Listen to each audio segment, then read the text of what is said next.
Hello class and welcome to lesson 7. We're going to round out our discussion of the medieval period in this lesson by shifting our focus from France to Italy.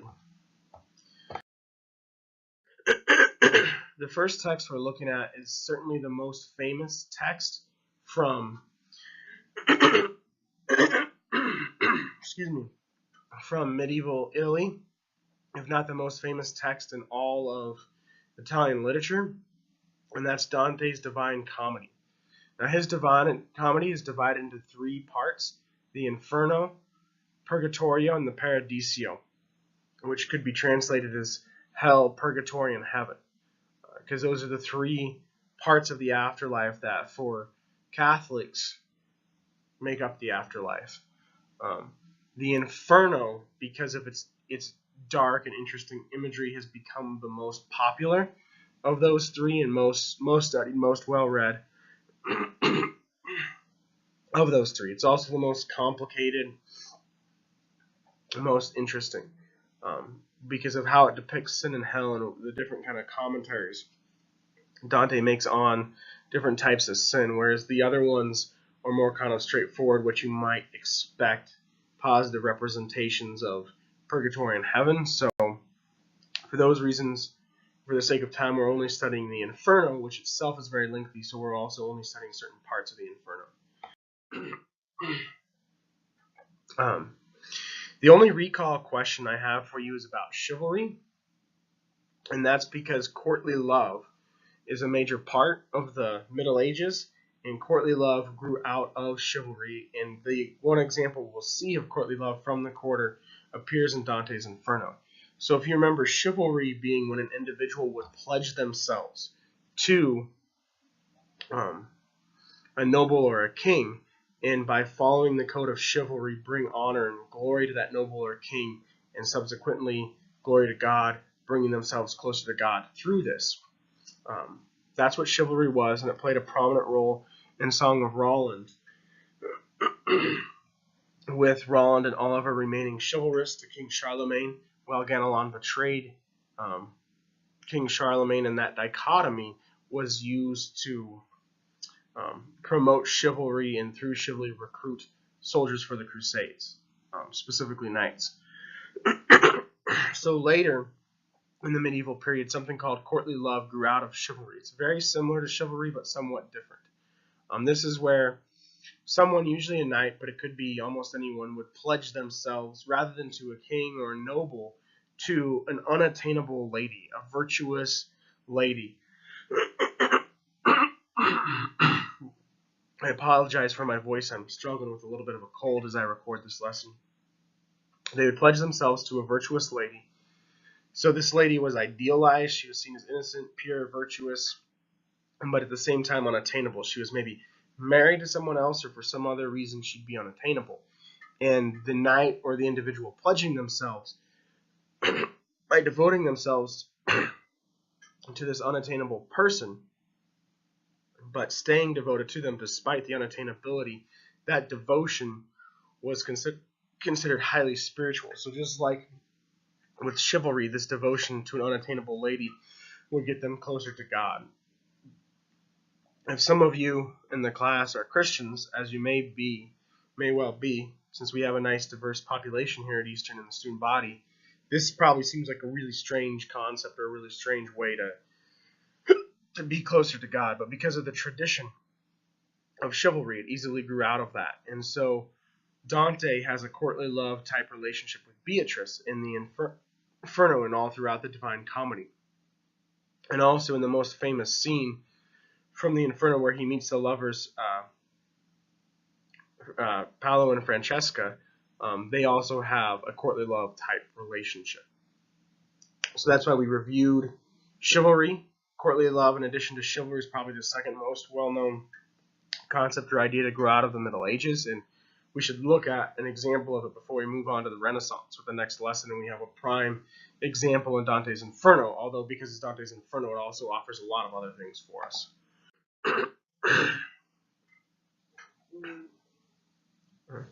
Here is the historical background on Dante and his work. He was born in Florence, Italy, and this city has always been central to his identity. He loved it, but it was a very corrupt place during his time, so he had this kind of complex, ambivalent relationship to it where he simultaneously loved and loathed Florence. In the year 1300, Florence became caught up in a political struggle between secular and ecclesiastical power.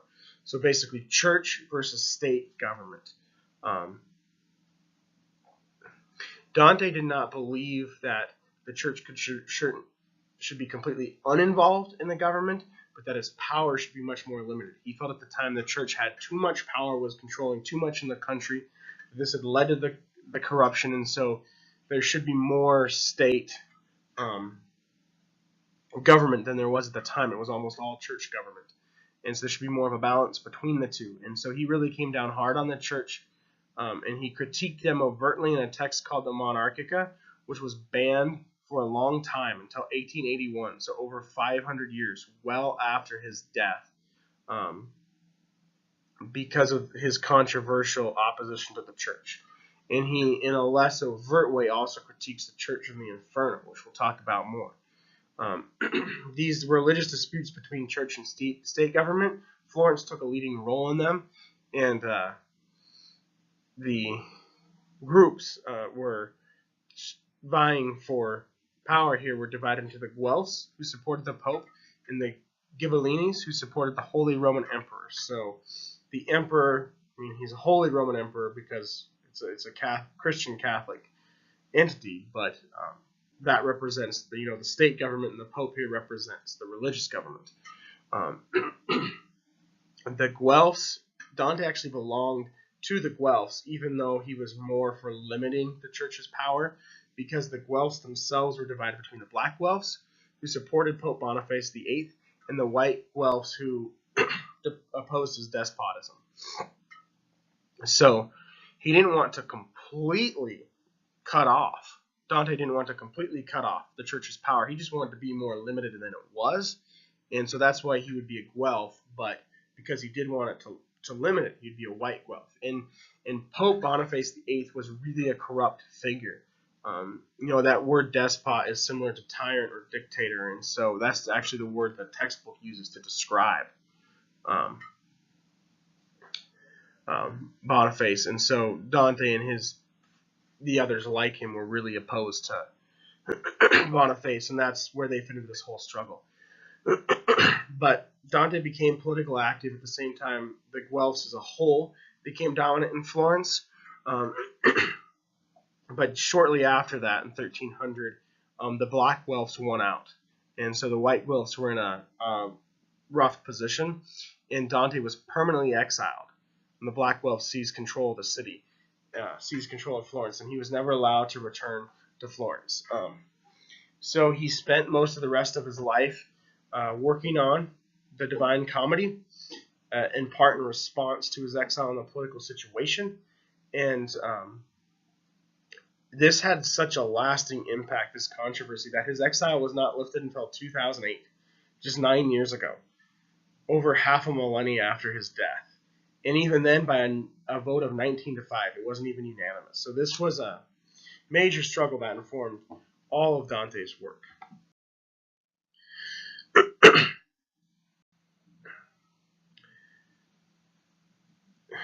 The Inferno is technically an epic poem. The Divine Comedy, actually, as a whole, it fits into several genres, but it's certainly an epic because it's a long narrative poem that tells a story. And so some of my reading questions for you this time were focused around kind of comparing it with the other texts we've read. And this is more just something to think about as we go forward, because I have lots of other questions for you. But essentially, you could have in the back of your mind that he's writing like the first Christian epic. Milton would eventually do it again later on with Paradise Lost. Song of Roland certainly has Christian elements to it when it's about the Crusades, but this is about Christianity, what the afterlife is like. And it was the first epic poem to do that. So that's why I had these as reading questions for you. But there's a lot more we're going to talk about with the text. Speaking of that, before we get to content questions with the text, I wanted to go over some of its themes for you, kind of as a little bit of expansion on the historical background. Because the Divine Comedy is such a complex, highly canonical, one of the most famous texts of all time, but complex, long, intricate work, we're not reading the whole thing. We're not even reading the whole thing of the Inferno because this class covers such a long span of time. We're only spending half a lesson on it. I thought seeing these themes would help. So, for instance, it's called the Divine Comedy. Why? It's not very funny, right? It ends on a happy note, though. Even in the Inferno, we see, in the very last lines of the Inferno, we see Dante and Virgil climbing out of hell. And so that's positive. And then the rest of it is Purgatorio and the Paradiso. And because it ends with the Paradiso, it has a happy ending. So for 21st century readers, it would not make sense to call this a comedy, but for medieval readers, it would. Rise and fall, and I should actually rephrase that. The fall and rise is a major theme here. The physicality of hell and the geography of it is very important to the text. Dante constructs it with, physical dimensions that correspond to how he believes hell should work. And the text spends a good time detailing that. The introduction, the footnotes do a good job of explaining that better than I can because I'm not an engineer. But these physical properties really contribute to the story. And so he falls, descends into hell, has to climb out of it, and continually climbs higher through purgatory, eventually up to Paradiso. And of course, that represents, Christianity with the fall in the Garden of Eden with Adam and Eve, and then, Christ redeeming the human race, and Christianity is the rise after the fall. But this manifests in multiple ways. Dante evokes fall and rise in a number of ways in the text. The other example would be Virgil is his guide. We'll talk more about why he chose Virgil later on. But obviously in the Aeneid, you see the fall of Troy, and Aeneas comes from Troy, but then he eventually founds Rome. So you see the fall of Troy, but the rise of Rome. So this idea is really echoed throughout. Courtly love, we already mentioned. Dante was a big fan of Virgil's work, and he wanted to be kind of imitating the epic writers here. But he obviously chose Virgil rather than Homer because Virgil is, the Roman writer, the closest thing to an Italian writer here. And he was just also Dante's personal favorite. But because Virgil comes from this polytheistic culture that believed in multiple gods, ancient Rome, where they believed in Jupiter, Mercury, Mars, Venus, etc., he can't guide Dante into purgatory. Well, he can guide him into purgatory, but he can't guide him into heaven. So Virgil is Dante's guide through the Inferno and through the Purgatorio, but he cannot be his guide in the Paradiso. And so Beatrice is, as the the Middle Ages woman here, the unattainable object of Dante's affection as part of courtly love. She's the ideal figure to be in heaven here, to guide Dante through the Paradiso. She even comes down from the Paradiso and visits Dante and Virgil in the Inferno at the very beginning to illustrate this. So Beatrice really illustrates that idea of an unattainable, virtuous woman because she's in heaven and Dante has to journey all through hell and purgatory to get to her. She was a real person that he knew as a child before he met his first wife. They had kind of a romance when they were younger, and then she passed away. And so everyone he encounters in the afterlife here is actually dead, including Beatrice. The number 3 is very significant throughout. There's 100 cantos or songs, which are these short little sections, almost kind of like chapters, but they're shorter than the books that you see in the Iliad and the Odyssey and the Aeneid. There's 33 of them per each section of the afterlife, and then there's the one introductory section at the beginning of the Inferno.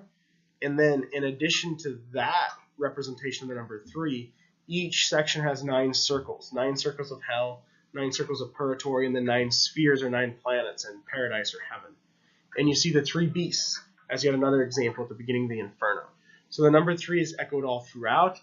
And my understanding, my interpretation of that is to represent the Trinity, which is a central part of Christianity.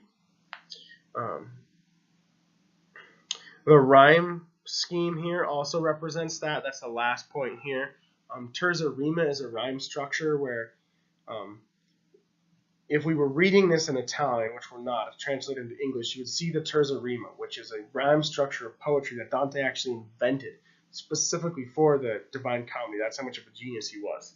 And so with terza rima, you have each stanza within the canto is only 3 lines, and the first and last line of each stanza rhyme. The middle line introduces a new rhyme, and that becomes the rhyme of the first and third lines in the next stanza. And so it's interlocking and it repeats the whole way through. And so it represents the number 3 again, but also the interlocking represents, kind of that journey, hell, purgatory, heaven. So number 3 all through here. And then the last one is immortality through writing. As kind of a theme. Dante, in a way, ensures his immortality, that he'd always be remembered by writing this. And that comes up several times because writing books are scenes we see all throughout the Divine Comedy. So those are just some themes to help you understand this work better, since we can only cover so much of it in, half an hour of lecture.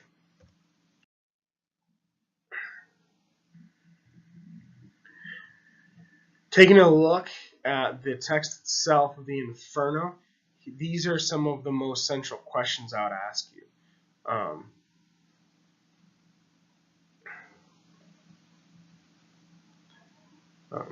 The first 3 lines of Inferno are really famous, probably the most famous lines in the whole poem, and that's where Dante asks, be guided on our journey. But my point is, he says our journey instead of my journey. And so you think of layers here, that it's a very personal thing, right? Dante has been exiled from Italy, from Florence, and he's writing this and kind of, as part of his motive here is revenge, right? The people who've exiled him, he calls out as sinners and puts in really bad parts of hell. So it's a very personal text. He makes himself the main character, the pilgrim here. But at the same time, he wants people to agree with him. A lot of the things he points out are very universal kinds of things we can relate to, even some of the sins here.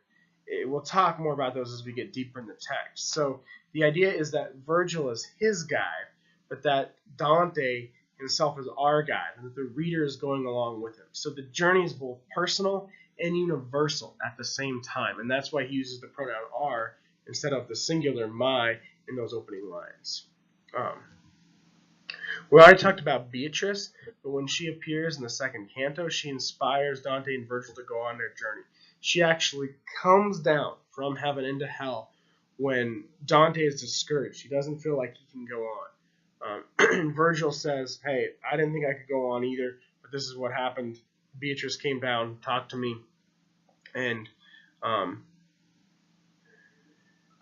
Virgil, when he couldn't go on, was so moved by Beatrice's love for Dante that he decided he could. And so this Virgil telling the story to Dante about Beatrice coming down and talking to him inspires both of them to carry on and proceed through hell, as harrowing as hell is.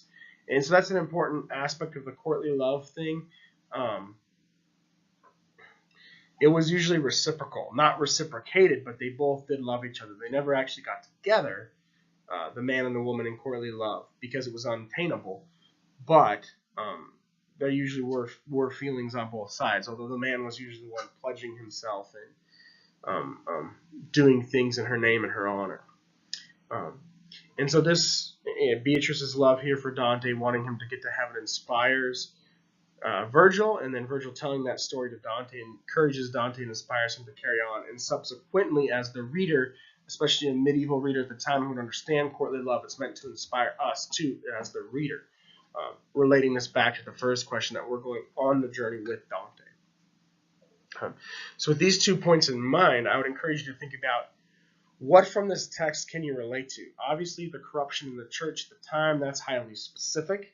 Um, but if you look beyond the intricacies of it and just the idea that people in power in the church were doing bad things in the name of religion, and then Dante was exiled over speaking out against it, we can probably relate to those feelings of speaking out against the injustice and being punished for it. Um, Similarly, the next point here is something we can relate to as well. So even though it seems highly specific, there are these universal things about it to which many readers can relate, and that makes it this text that's become very famous, considered highly canonical, one of the greatest literary achievements of all time. So keep that in mind as we continue to go along, not just um, not just what is seems specific and personal to Dante about it, but what is universal that you can relate to or that a lot of people can relate to. So moving on into Canto number 5, we get into the circle of hell, where people have been condemned for lust, and we meet Francesco and Paolo, who are these two famous lovers. Um, there's this scene she recounts where they'd been kind of falling in love, even though she's married to his brother, and they're reading a book, and the passage in the book and kind of inspires them, and they kiss in the moment. And the brother sees them and kills them before they have a chance to repent or apologize, and so they're sent to um, the Inferno, to hell. And Dante is greatly moved by this. He's moved to tears, in part because of his own love for Beatrice. Um, and, it makes clear here the divisions.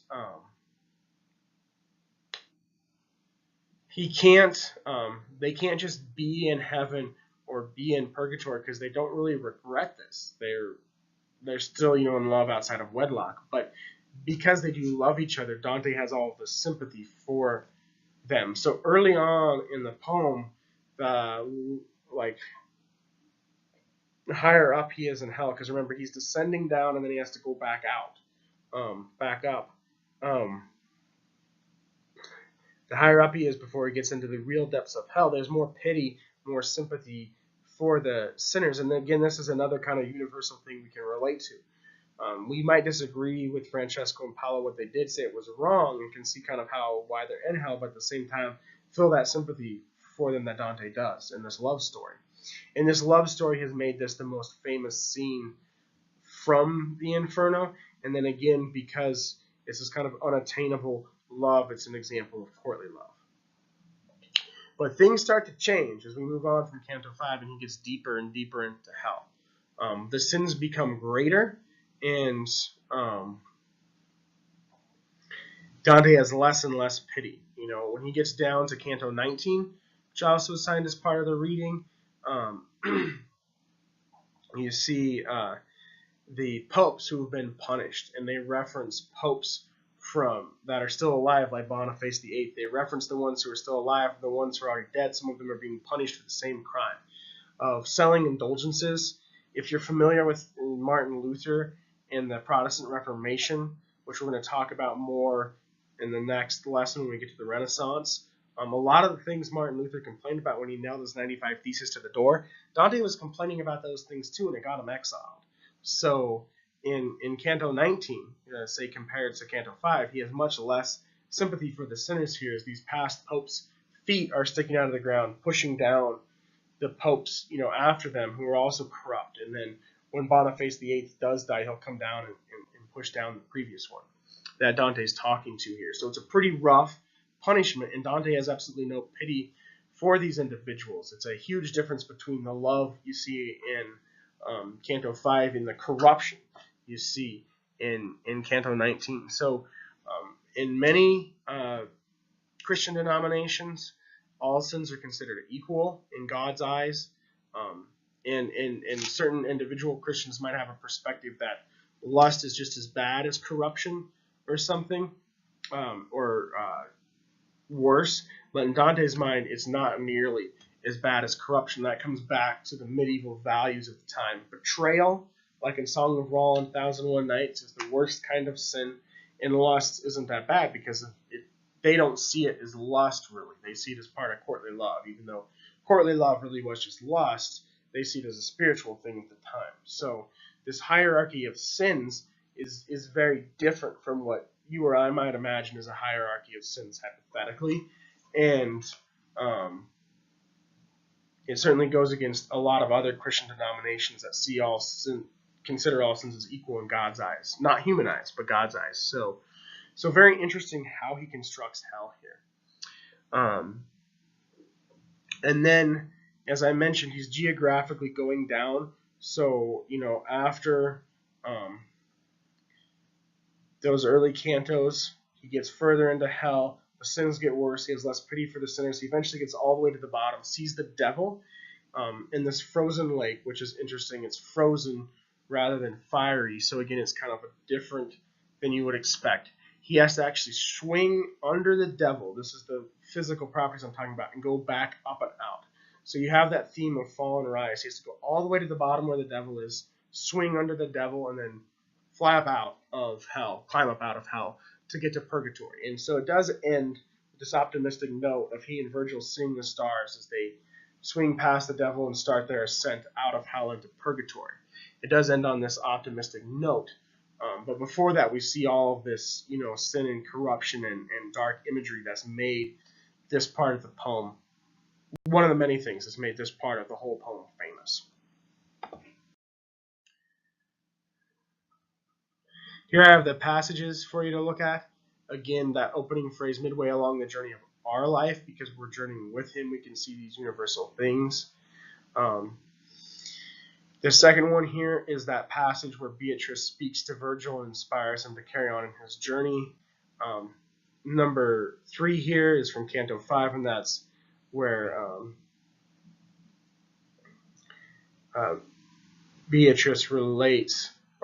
Francesco relates her love story to Dante and Virgil, and Dante is so moved. And then these last two have to do with the descriptions of the devil and then getting out of the Inferno, if you want to look in more detail at those. Some interesting questions here for you to mull over on this next slide right here for the discussion board. Think more about Dante's inability to pity sinners. What does that say? Why is that significant as he gets farther and farther into hell? Femininity is interesting here. At this time, there was a real rise of feminine representation in religious symbolism, a lot of stained glasses of the Virgin Mary, that kind of thing, etc. And the feminine started to be really equated with the church. And you have the examples of femininity we have here are Beatrice and Francesca. Francesca is certainly not perfect, but Beatrice is. So, is this positive or negative? I guess is what I'm asking ultimately. Women are featured prominently, at least in the most famous parts of the text, with Beatrice and Francesca, but are these still kind of one-dimensional limiting roles? And it fits into this kind of cultural phenomenon of the time of women from the Bible, Mary, Rachel, etc., starting to be depicted in all of these stained glasses and other statues and symbols in the Catholic churches of the time. Treachery is the greatest sin in Dante's opinion, and it also appears to be the greatest sin in Song of Roland, and you could even add to this list 1001 Nights. So think about the medieval period, why that is. Finally, you see the sinners in Lucifer's mouth, and I only listed Judas and Brutus here. There are actually 3, which again echoes that important symbolism of the number 3, but the reason I mentioned Judas and Brutus is if you want to characterize Dante's theology here, what his ultimate review of religion, separation of church and state should be. Judas represents the ultimate sin against religion, again, betrayal. He betrayed Jesus. And Brutus, who was one among many who betrayed Julius Caesar, represents the ultimate political betrayal. So you have this symmetry here, at least of these 2 sinners out of the 3 that are in Lucifer's mouth at the end, representing on the one side church and on the other side state, in terms of the 2 ultimate betrayals, since treachery is the worst sin. So in my opinion, it's like 50-50. Dante believed that the church and the state should kind of have equal power. And at the time, the church had way more power, and that's why his political views aligned the way they did. However, you might disagree with that, and so that's why I posed the question. That's my view. I'd love to hear in the discussion board your view. And I'll just close, since we need to move on to the other text for the sake of time, I'll just close by saying it's really fascinating what Dante achieves here. He invented a new rhyme structure for poetry. I can't think of any other example in the history of literature where this intricate of a portrayal of hell appears. I mean, he goes through it in intricate detail. Most Christians I've met and interacted with have never conceived of it in this much detail.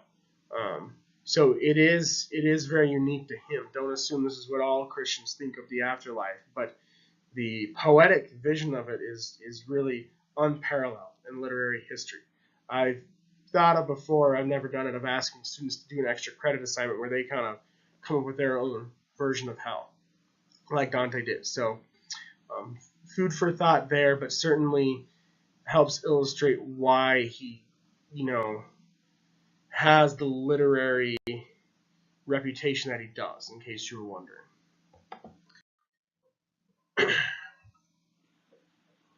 Moving on here, look at another Italian writer from the medieval period who uses similar strategies with Christine de Pizan's The Book of the City of Ladies. Think about positive and negative examples of femininity throughout the quarter. The Book of the City of Ladies is one of the first texts we're going to look at that is a major literary achievement by a female author about female issues with only female characters. It's really like the first example of that. We've seen a lot of different examples throughout the quarter, from Penelope in the Odyssey to Antigone to Scheherazade to Dido, etc. Some, say for Scheherazade, for instance, have been very positive, where they've shown a lot of independence and autonomy, but in other examples,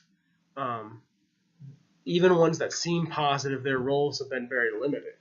They haven't. Some have been very negative. Say Clytemnestra, Agamemnon's wife in the Odyssey, and even the ones that have seemed positive, like say Penelope or Beatrice in the text we just looked at, it's very restricted. They're one-dimensional and they're kind of fulfilling a purpose, even if the qualities are seemingly positive. They're limited. Positive but limited would be a way to say it. So, how is Christine responding to this tradition of the Book of the City of Ladies? Some background on her, since you probably don't know too much about her. She was born in Italy, but lived almost her whole life in and around Paris because her family moved there at an early age. I've placed her in the same lesson as Dante because she really uses a lot of similar strategies in her writing. She wrote after him, and they're both kind of writing at the end of the Middle Ages, so chronologically it'll make sense. We're going to transition to the Renaissance next time, and the Renaissance happens, right after this. This is the 1300s. The Renaissance really starts in the 1300s, 1400s, but it starts in Italy. So to go with the Italian writers here at the end of the Middle Ages into the Renaissance is a really smooth transition. But even so, even though she lived her whole life in and around Paris, she always considered herself an Italian woman, is what she said. She enjoyed what seems to be a happy marriage, as the intro to her in the textbook points out. All of her autobiographical accounts recount it as a very happy marriage.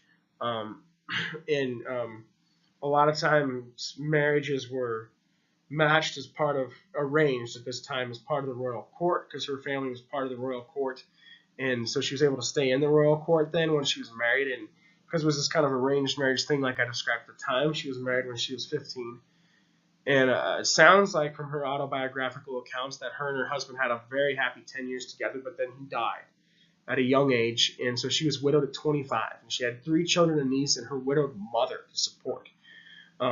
The amazing thing about her is that she supported them through her pen. This is one of the most interesting facts about her. She was the first female professional rider in European history. She's not the first female rider, but that word professional is the key. It meant she was able to publish her writings and make enough money off of them to support the family listed above there after her husband died, which is super impressive. It is very hard even today to make it as a professional writer. At the time, it was nearly impossible, especially for women. So the fact that she was the first one is really significant. The time in which she was writing was incredibly unstable for France, though. King Charles V had passed away. Charles VI had all kinds of problems. He was not very stable. He really did not lead the country well. His wife, the queen at the time, was very capable and tried to help, but she was a foreigner he had married, so she only had so much influence. They were constantly at war with England during this time, and several bouts of the plague also appeared in France during Christine's lifetime. So it was a very tumultuous time, even though her and her family did well through her writing. And she represented this instability through her works because she was part of that royal court. She knew what was going on. One of her more famous works is called Christine's Vision, and there's a section of it called Crowned Dame, where she really talks about the struggles for France at the time. And she was a highly prolific writer. She wrote so much, hundreds of poems, both short lyric poems, like the style of poetry we read with Rumi, as well as long narrative poems, not unlike the Iliad, the Odyssey, the Aeneid, Roland, or the Divine Comedy. Allegorical visions, kind of some of those elements from the Divine Comedy, autobiographical accounts, histories. She wrote all kinds of things and sold them and made money. They were very popular. So really prolific and successful, at least successful enough to support her family, which at the time was a huge achievement. The reason we're studying the Book of the City of Ladies out of all those texts, though, is because, as the textbook calls it, it's her most mature work. I would substitute the words intricate and complex for mature.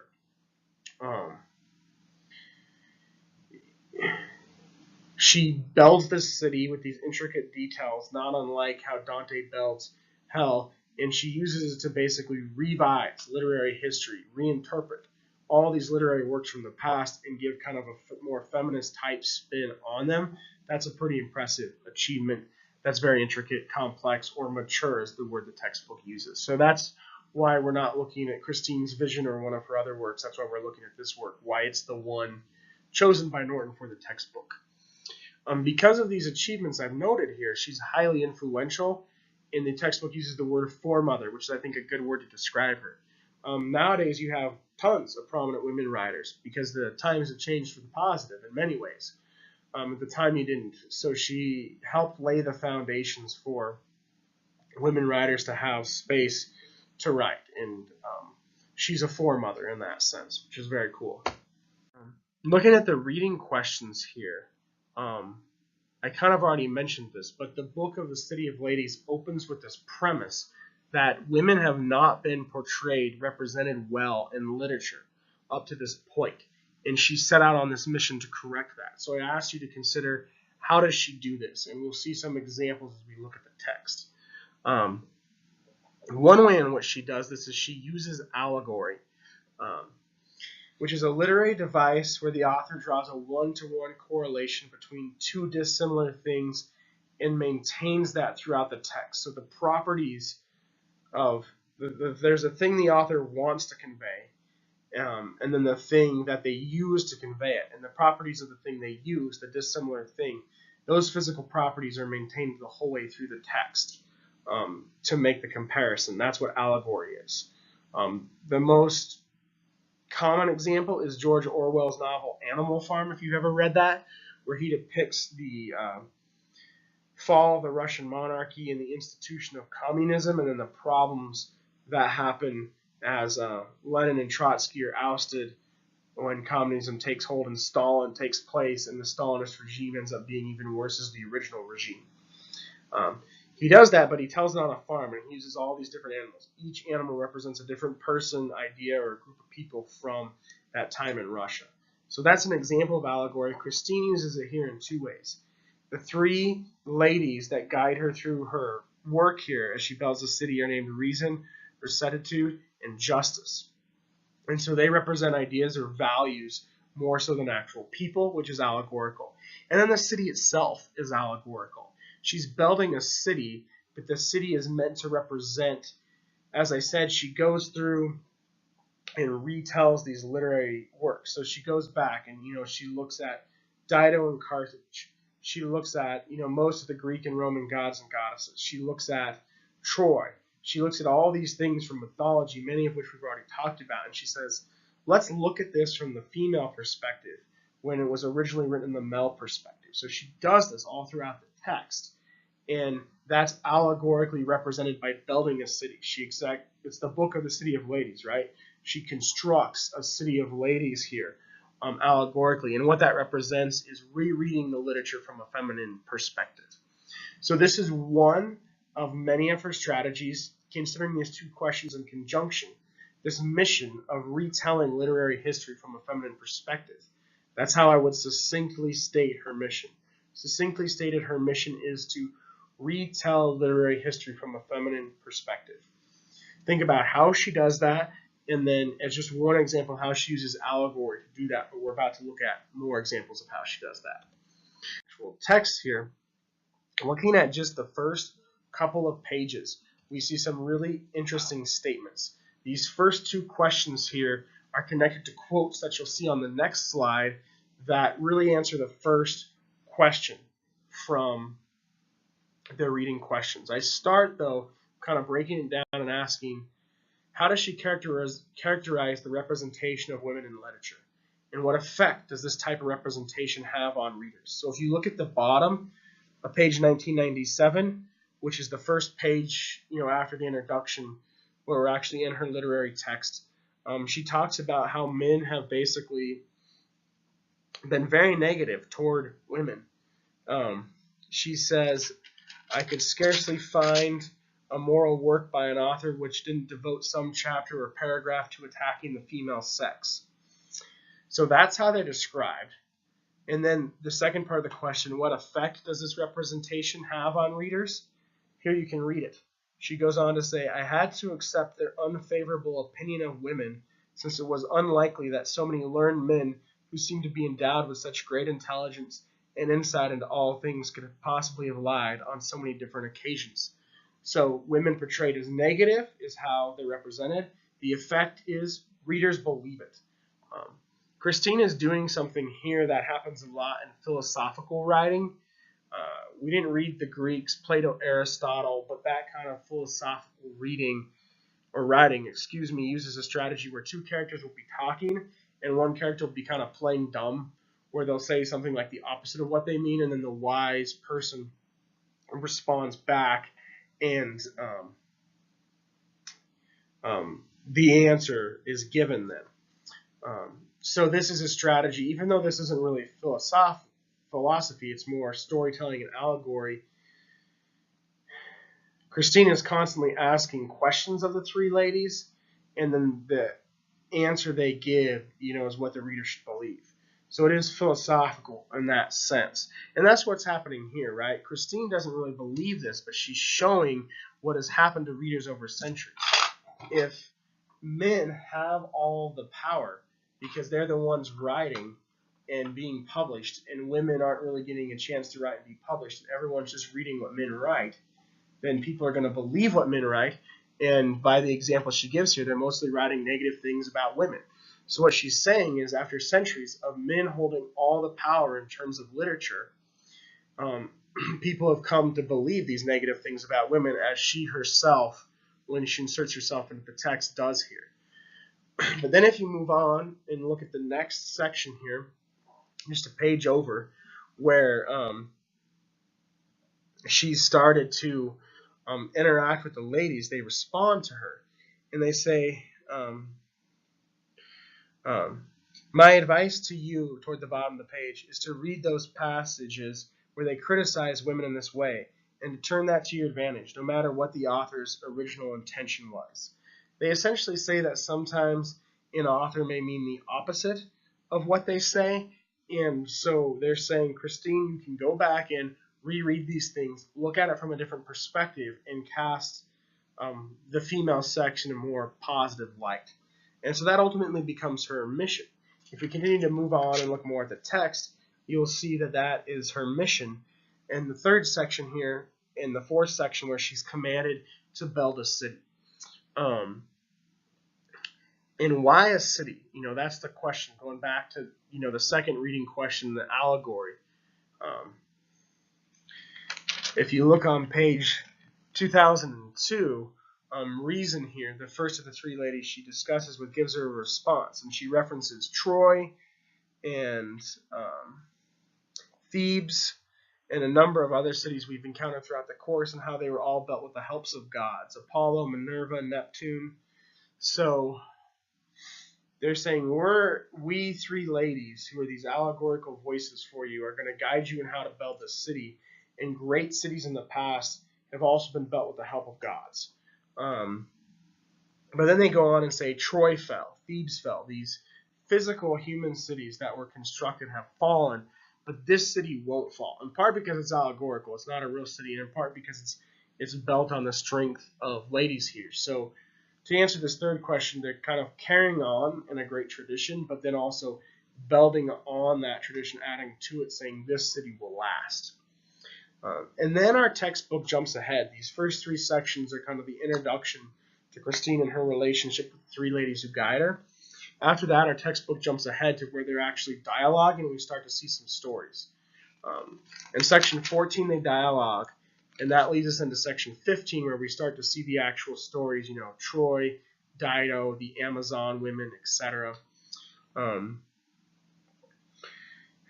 But before that, in section 14, before we jump into the actual stories with section 15, there's a really interesting passage where, again, she asks a question and then Reason responds. She says, "My lady, you have truly spoken well, and your words are like music to my ears. Yet despite what we've said about intelligence, it's undeniable that women are by nature fearful creatures, having weak, frail bodies and lacking in physical strength. Men have therefore argued that it is these things that make the female sex inferior and of lesser value.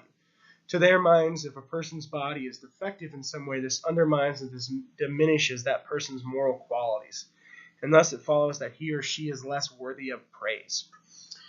And then Reason replies. I'm not going to take the time to read that to you, but Reason replies and basically says, "That's wrong. Don't believe it."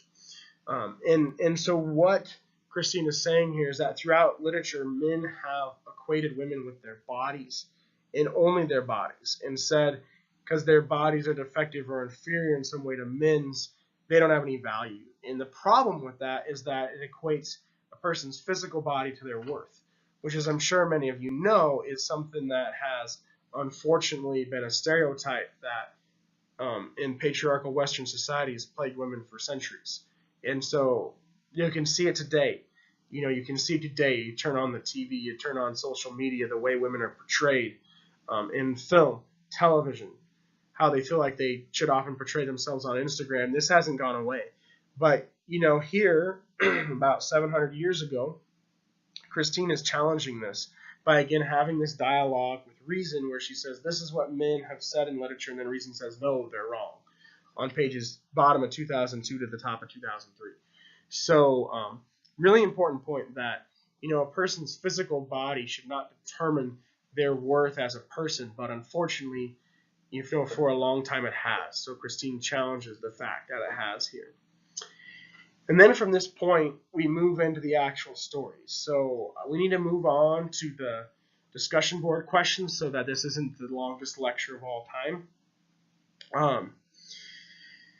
So I'm not going to go through all those stories, but I'd ask you to think of examples on your own. The things we've read, she addresses some of those things, and then she retells them from this feminine perspective. How does she do that, and how does she do it well to achieve her purpose of giving a different, more positive view of femininity?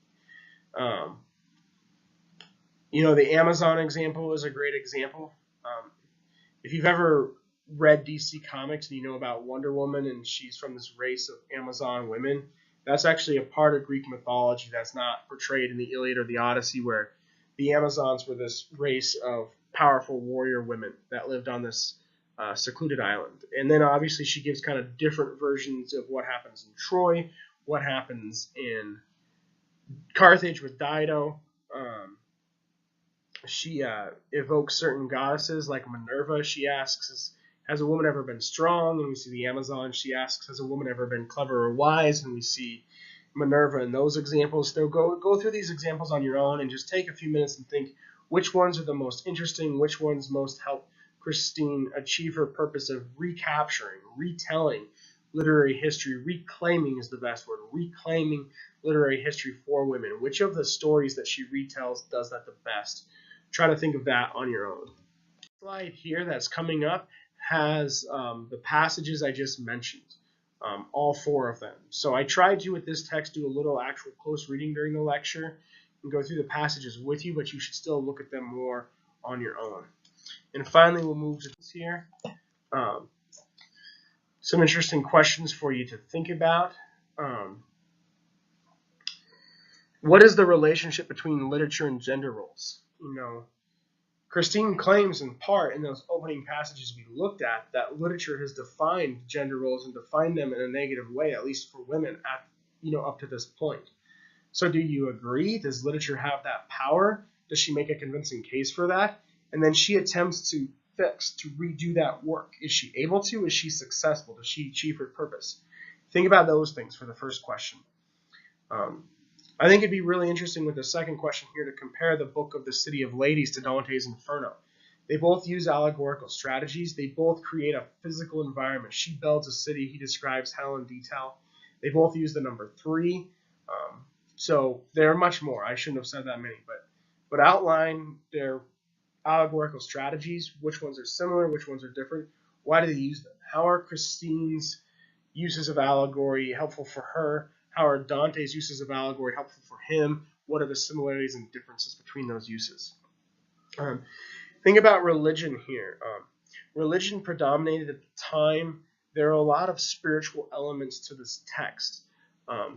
Christine is definitely challenging dogmatic thinking. Dogma is where you just accept something without thinking about why it's true or not. And she's saying that, the way women have been portrayed by men in literature has led to dogmatic thinking about the female gender, and she's challenging that. Religious thinking is often called dogmatic thinking, even though that's not necessarily true. Plenty of religious people have really thought through their beliefs logically and still have them. But that is kind of a common stereotype that's affixed to religious thinking.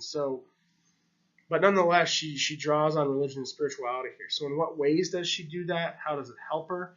And religion has been misused to justify a lot of horrible things, including the treatment of women. At the same time, it's also helped women in other places in the world. So how does that issue fit into this whole discussion of what she's doing for the female gender and how she's using spirituality here for number 3? The last one is a question that can get kind of dodgy, so I almost didn't include it, but I think it's an important question to ask. Before taking this class, you'd all probably heard of Dante's Inferno. That's just one example. Y'all probably heard of the Odyssey, right? Have you ever heard of the book of the City of Ladies? My assumption is no. I'm going to ask, why not? It could be that she's representing this kind of, at the time, it was a very dissenting opinion from the norm. And she was a female writer, so female writers didn't get much recognition then. It could also be that it's not the most compelling story. It's allegory, it's philosophy, which usually aren't as popular as tragedy and drama and whatnot. So how much did you enjoy reading it? Kind of compare the two. Is it not considered a classic because it's by a female writer making a kind of feminist statement well ahead of her time, or is it not a classic because it simply isn't as high quality or as entertaining of a read as other things? I think that's a really important debate, right? Maybe it should be a classic. You can make that argument there too. I think it's a really important text that everyone should read. But I know that, and I believe that in part because I'm an English instructor. When I read it, I will admit that I don't think it's quite as exciting to read as the Odyssey or Antigone. But it is very important. So how we define a classic enters into this question too, and I'd love to hear your thoughts on that. And I hope you enjoyed reading this text for kind of a new